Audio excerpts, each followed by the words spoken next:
Hey YouTube, welcome back for another video. In this video we're going to do a beer flight together. Right there I was grabbing the cedar. I like to look at the wood that I'm going to use to kind of get an idea, so I've got it sitting on the table with me right there.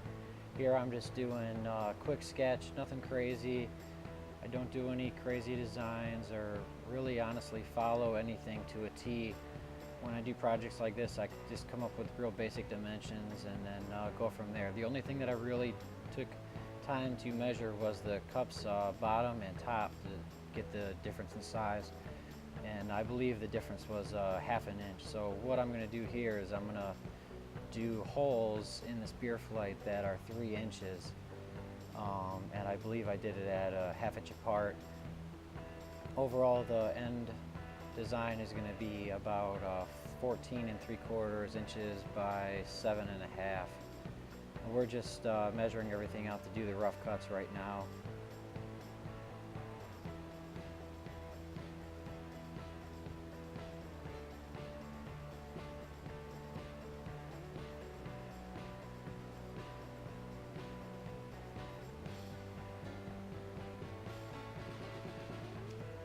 And we have maple trim on the sides of these flights, so we're just going to cut those to, I believe they were 1 inch,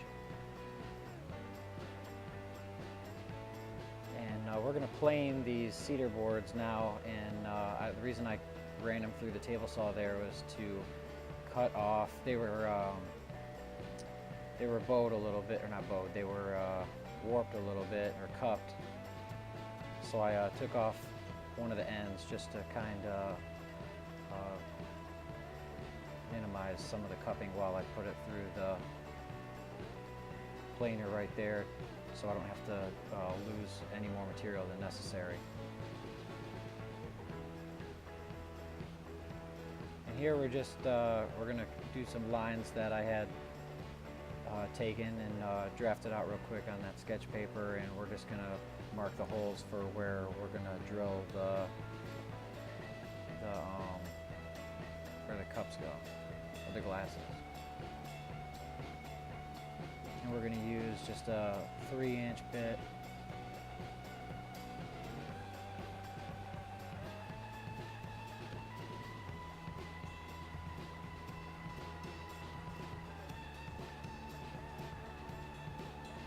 Alright, so if you don't know, cedar is a really soft wood, maple is actually a really hard wood, so I didn't want to use clamps to hold the glue down and set the glue, so I'm just using some fancy cabinet screws here, and I'm gonna put them in, let the glue set, and then I'm actually gonna take the screws out before we sand it, and then once everything's all sanded and ready for finishing touches, we'll put the screws back in. And we're just going to round out the corners here.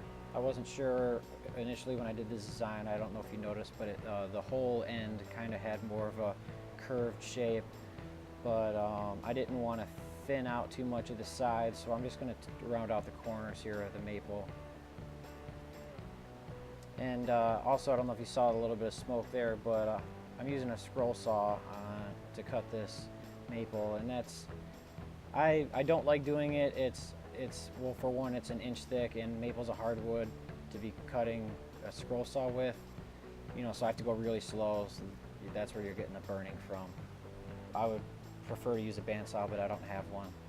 Here we're just going to round out the corners on the sander. I think I'm using a 60 grit, and here I'm probably using a 150. We're just going to clean everything up real quick.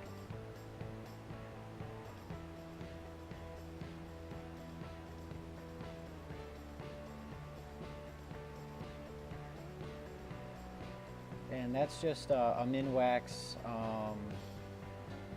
furniture wax. You can get it at any big box store. It's not expensive. It works really well. I like it a lot. I also use a beeswax citrus oil finish. I think I put that on after this just because it kind of gave it more of a shine. The beeswax citrus oil obviously is a natural finish. It's food safe. You can use it on cutting boards, which I do from time to time. But I didn't put that in the video. I think I forgot to shoot that, but that's the finished project. I think it turned out pretty good.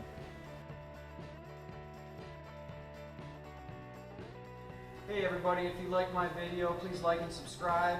And also, if you're interested in purchasing one of these, I have an Etsy page, The Coruscant Crafts. You can check that out in the description. Also, if you're interested in any of the tools that I use, you can check those out in the description below. There's links for all that. And as always, thanks for watching.